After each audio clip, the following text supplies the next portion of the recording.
we do that. It's fun. I have a face for radio, Bola, so I don't like it.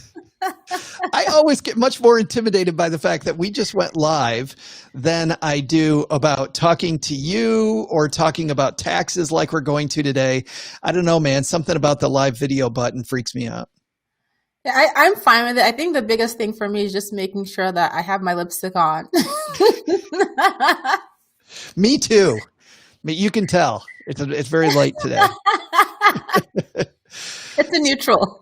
So everybody, I'm Joe. This is my friend Bola. We are going to do 2 episodes of Money with Friends if you're new here. So hang out with us. And by the way, if you chat wherever you're joining us, whether it's Twitter, YouTube, Facebook channel, feel free to chat below and you can be a part of the show. So be a part of the conversation. You don't have to be, but if you want to hear yourself on the audio, this will go out wherever you listen to podcasts tomorrow. Then we'll take a quick break and we'll do a second one, which will come out on Friday. Dylan joining us. Hey, man. Dylan Bola, I think, was just talking smack about me last night before the debate.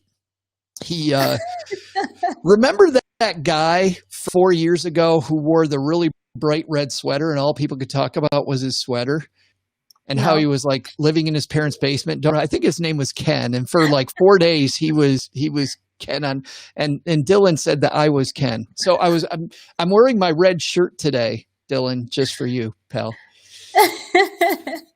Dylan, who's mean to me, Bola, and I'm still going to be nice to him. But anyway, all right. We ready to make a podcast? We are. All right. Here we go, guys. This is going to be for tomorrow. Is tomorrow October 1st? That's crazy. It is October 1st. All right.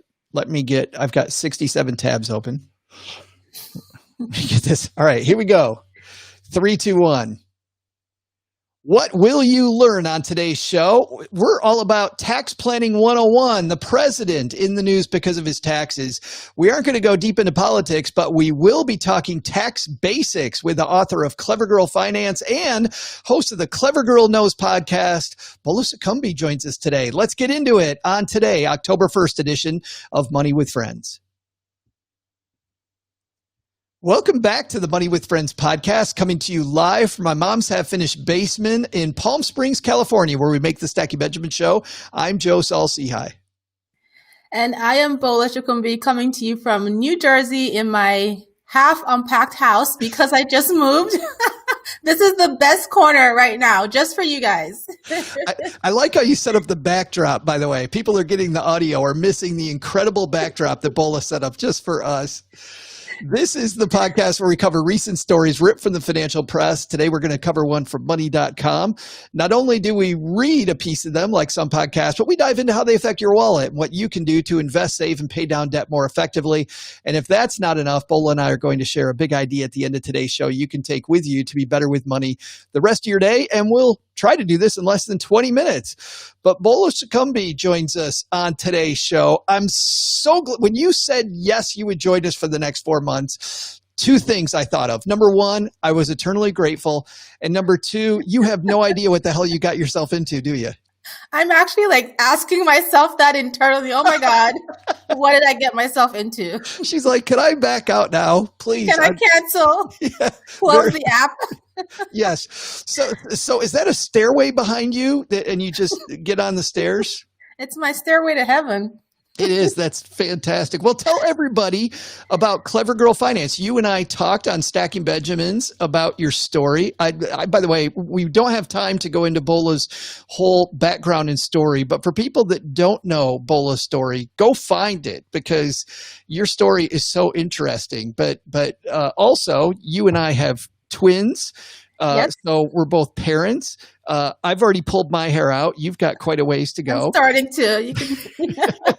But tell everybody about Clever Girl Finance. I have to say, Joe, thank you so much for having me here. This is such a pleasure, and I appreciate the opportunity. Clever Girl Finance is an online financial education platform for women. We empower women to make the best decisions for their current and their future selves with education, and we come from a no shame and no judgment perspective. And, we have our blog, free courses, our podcast, books, and we just have a really incredible community as well. It is so fun and so light. It makes money so approachable. That must have been, by the way, your idea from the beginning, because it resonates in everything that you do. Yes. I mean, I'm of the perspective that if you cannot find things to laugh about as you navigate your finances, you're going to cry. And you might as well just laugh and keep it moving and make the progress, right? And make yourself feel happy while you go through it. Well, today, are we going to laugh about the president's tax situation? Is that right? Maybe not laughing that much about this one. And certainly a lot of political stuff that we won't get into here. So hang on. As close to politics free as we can get. Let's see which one of our friends is going to help us kick off today's show. All right, today's piece comes to us from money.com. It's written by Julia Glum. And the headline Julia has written here is, why do some rich people pay no income taxes? And how much does the average American actually pay? Bola, you want to do the honors?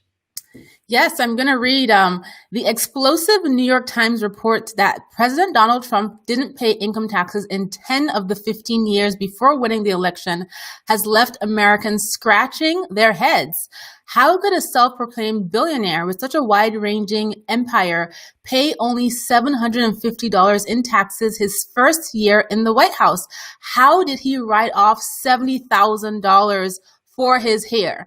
The confusion is understandable. Though Trump's personal brand is built around his financial fortitude, his taxes have been a political hot button for years. He broke decades of precedent when he refused to release his tax returns as a candidate back in 2016. There are several ongoing legal disputes over his tax documents and business dealings. For the record, Trump's campus decried the piece as inaccurate. An attorney told the Times that President Trump has paid tens of millions of dollars in personal taxes to the federal government. Meanwhile, Trump himself tweeted that the bombshell was, all caps, fake news, and that he was, quote, entitled like everyone else to depreciation and tax credits. If you're still bewildered, you're not alone. The big question this piece starts off with, Bola, is why do some people pay no income taxes? And says, according to an off-cited 2018 statistic from the Tax Policy Center, between 43 and 44% of Americans don't pay individual federal income taxes. We won't go into the whole piece. We'll actually link to it on our Money with Friends podcast page. But most people that don't pay taxes because they don't make enough money. That's the vast majority. However, we've heard stories about this, not just about the president, Bola, but also about Amazon in the news, right? About years when Amazon.com making money hand over fist, not paying any taxes. It seems like tax planning is alive and well in America. Absolutely. Why did you pick this piece today? Why did you pick this particular piece? I find this very intriguing, the whole idea of taxes. As a business owner myself, that's as we make money, one of the things that I have to consider is paying business taxes. My husband and I, we pay taxes on our income. And as our income rises, we pay considerably higher taxes. But then there's other people, like this article is highlighting, that just don't pay a lot of taxes. So tax planning is something that is, I think, really, really important, regardless of where you are with your finances. And especially as you think into the future, right? For those people who are building nest eggs, retirement, thinking about retiring early, as you build that amount of money, that nest egg, you're going to have to pay taxes, but you want to make sure that your tax planning is effective so that you can minimize how much tax you have to pay. When it came to taxes, it's funny, we did an Instagram poll to see how many of our listeners actually engage in any type of tax planning. And it was interesting. So, non-specific poll, Bola, because it's just on our Instagram account. What percentage of our listeners do you think do some sort of tax planning? 30%? Actually, I was very proud of them. It was 65% That's actually great. do tax planning. That was good. I thought that was fantastic. But I think that the other 35% might be missing an opportunity. In fact, Jackie commented that she's like, I'm not super rich, so I don't have any tax planning. But you and I know, like tax planning 101, if you have a 401k plan at your workplace where you can put money aside, you're engaging in tax planning right there. Yep, you're reducing your taxable income because you're contributing pre-tax to that retirement account that reduces the total amount of income you're being taxed on in that progressive tax way. And I know also you're a fan of the Roth IRA. Yes, that's another way, even though that's another way that you can manage in terms of your tax planning, especially as that account grows and you start thinking about into the future with your retirement and building that massive amount of money there.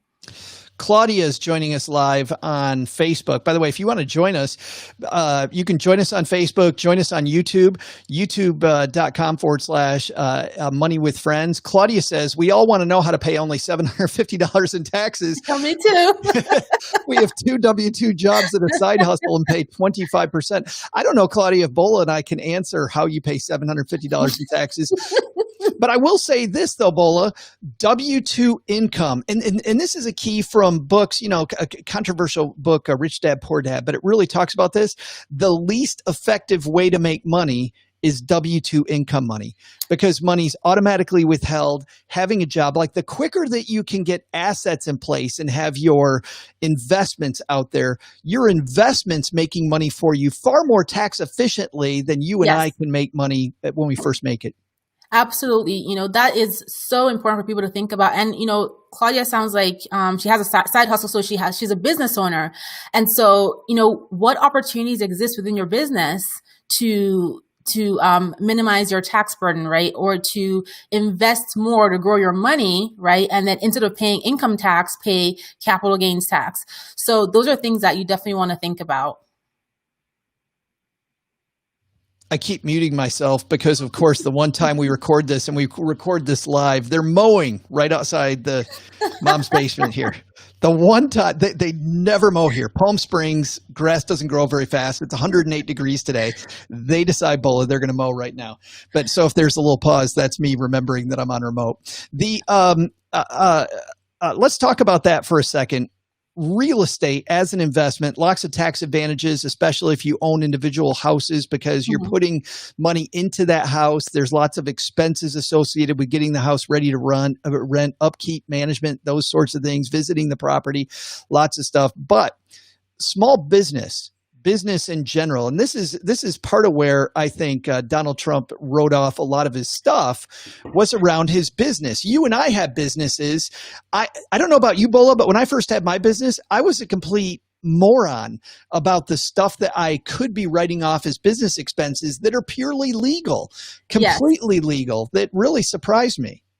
Yep. If you're working from home, your office space within your home, your mileage, there's all kinds of legal business deductions. I don't know about haircuts for $70,000, but there are all kinds of legal business deductions. And if you also really take some time out and just really do some research on, your business taxes that you would pay as well, just even contributing to things like an IRA that you establish through your business for yourself is another way to minimize taxes and at the same time, add money to your own nest egg as well. And so those deductions are something that I think everybody should just take a half hour and sit with their accountant and ask them, listen, I just started my own business. This is what I do. What can I deduct? I have to buy a table. I have to buy a chair. I have to buy a new printer. What can you deduct legally as you run your business? I'm glad that you brought that up, meeting with a tax advisor, because my first tax advisor was just somebody who had me bring all the stuff to them, a couple weeks before they were due. And then they tried to put it together, but I didn't know, Bola, what to even keep track of. And then when he told me that I owed a bunch of money in taxes that I didn't realize that I owed, I was completely surprised with 2 weeks to go. And that was the start of another financial nightmare in my 90s, like many of or in the 90s, not my 90s. I'm not there yet. That happened, just not understanding it, but having somebody that can teach you this stuff. And I'll give you an example. Bola and I are not tax experts. We are much more generalist. But here's the deal. The only time I listen to Spotify is when I'm sitting working on Stacking Benjamin stuff, because I use it for business, and because of the fact that I'm using it just in my business setting, I can deduct my Spotify account. Not something most people would think about.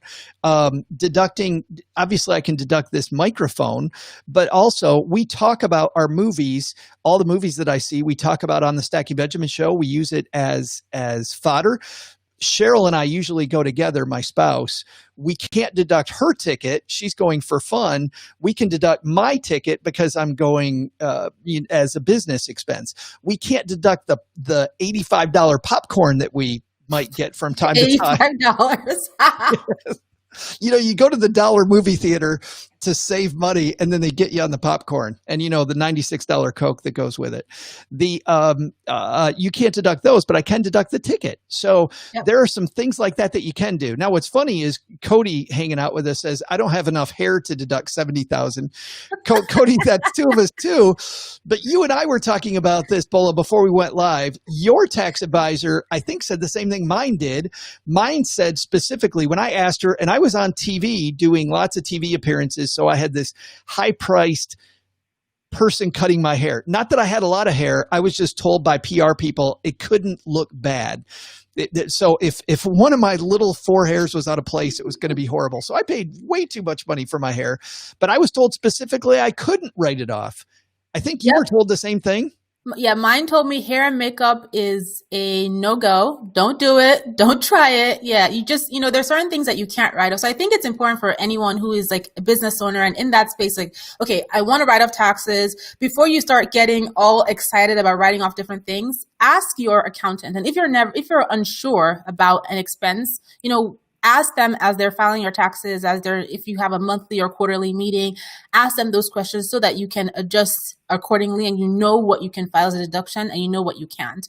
Also, one thing that is really important is that, you can't file more deductions than what you actually earn in the business.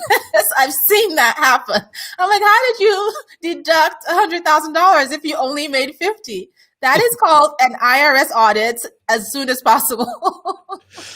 You actually, what's funny is though, if you have money, if your business has money in the bank, you can deduct, you can show it as a loss, but there are also limits on the losses, and then you carry those forward. So it actually is possible to do it. But you're right, there's all kinds of bells that the IRS has when you. And I was just going to add, Joe, in terms of business, when you think about it, like there are a lot of wealthy people that I have read about, encountered, that they are, wealthy, they're rich people, but they're able to minimize their taxes because they're majority owners of their business or total owners of their business. The business itself has assets. The business itself is making investments, and they pay themselves a salary, right, of a certain amount of money, maybe under $100,000, that keeps their income tax low. But then the bulk of their assets, the bulk of their investments are through this business, right? So they may have millions of dollars, right? But because it's tied to their C Corp or whatever kind of legal entity they have, they're able to, I guess, I don't know if that is defined as tax avoidance, but it's just really strategic tax planning, honestly. Yeah, I've seen, and there's so many loopholes, and that gets into a big political discussion of should there be so many loopholes for people that we probably above my pay grade that we don't need to have today. But but I'll give you an example. Here's an example. If you have a good credit score, you may be able to buy a house in the town where your child goes to college. Let's say your kids are going to college. You can buy a house in that town. You can finance it with a mortgage, not going to have to spend all of your college money. And instead of having your kid live in the dorm, if your child is actually working as the property manager, you have to prove that they're working as a property manager. You can pay them as a property manager. They're in a much lower tax bracket than you are. They use that money to pay for their own school, and they're independent, Bola. So now financial aid might be on the table. I mean, it's messy. It sounds like it should be illegal. Completely legal. Completely it does legal. Sound like it should be illegal. And tax planning doesn't have to be, or trying to manage for how much tax you pay doesn't have to be as complicated as that, right? There's so many like regular things that people don't take advantage of. For example, your health savings account, if you have an employer, that's one way, right? Maxing out your 401k contributions, which we talked about. Those are things that I know that there are some jobs that you can actually deduct your uniforms if you have to wear a uniform to work, like a nurse or for, in the medical field. So it's just really sitting with an accountant, asking them the question. Sometimes I found that if you don't ask the question, the accountant will not volunteer because they're working on so many tax filings, so many accounts.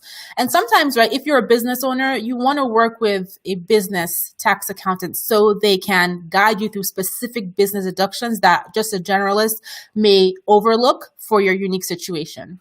I love that advice, Bola, because working with somebody who has the heart of a teacher that can help you. And by the way, also, when you talk about they might not volunteer information, they clearly aren't going to volunteer information in February, March, April of next year. This is a much better time to ask them those questions too. They have a little more time on their hands.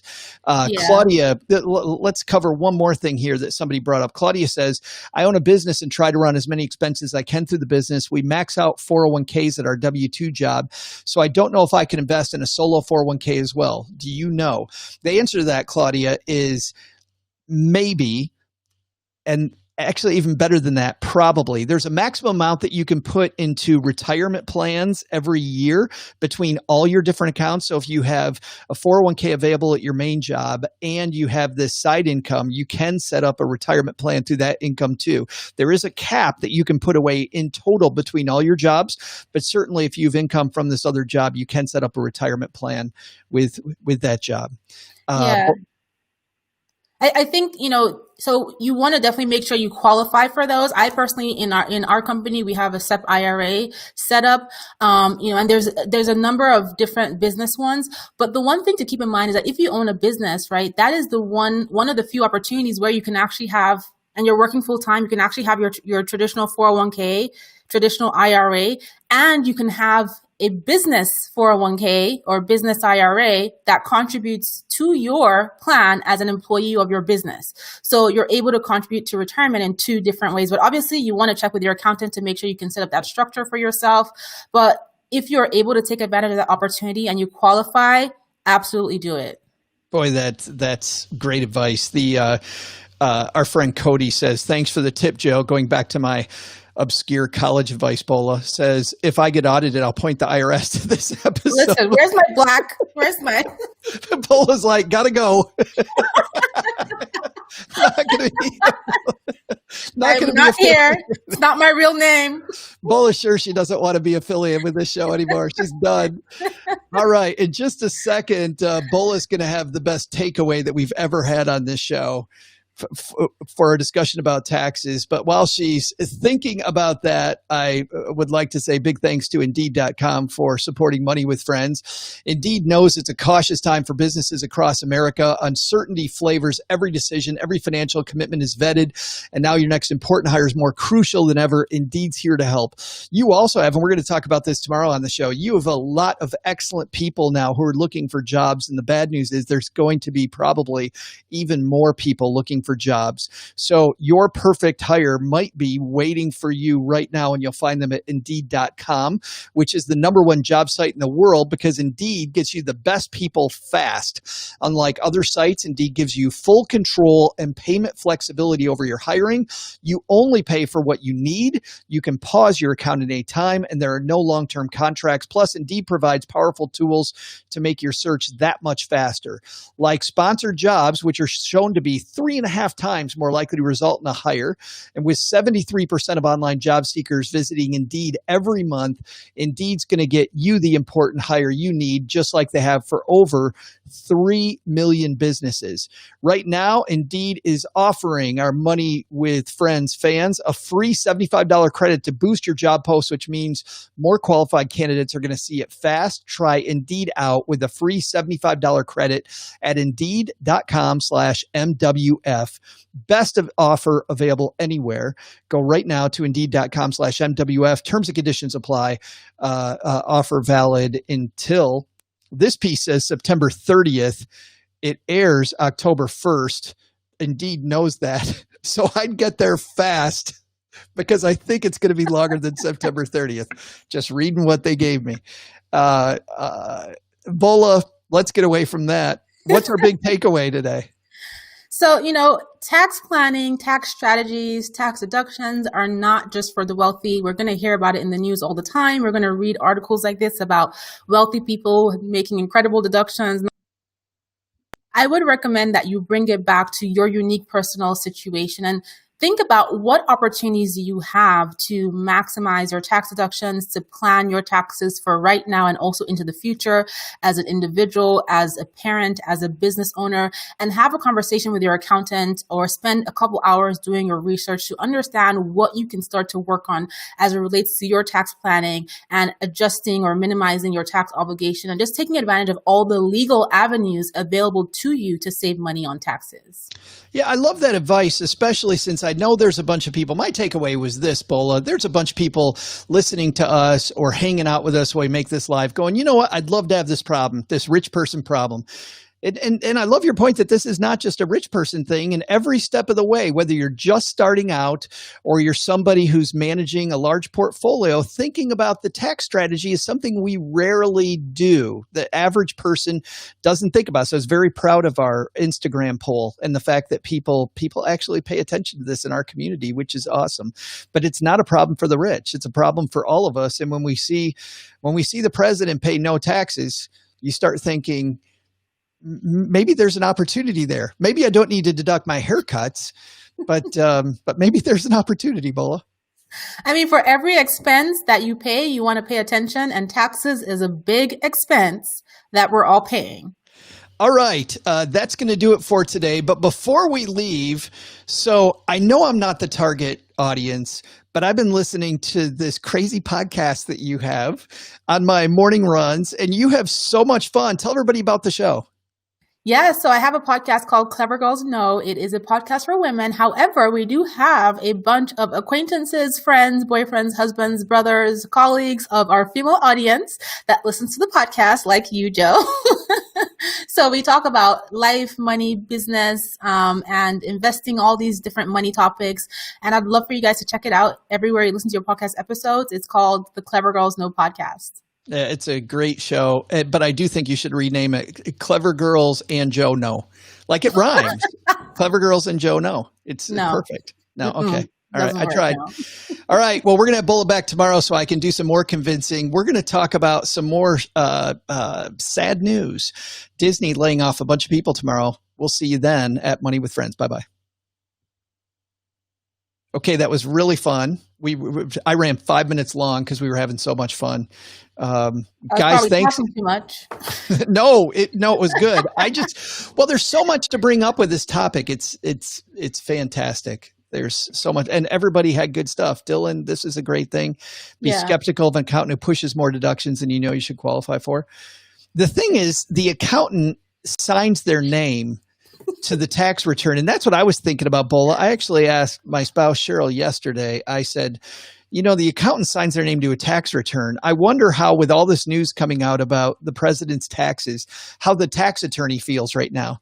They're like, I don't think that signing means much, to be honest. I mean, we've had a bad tax job that we had to redo. And despite the signing, we were the ones that had to do it. The tax person didn't have any penalty too?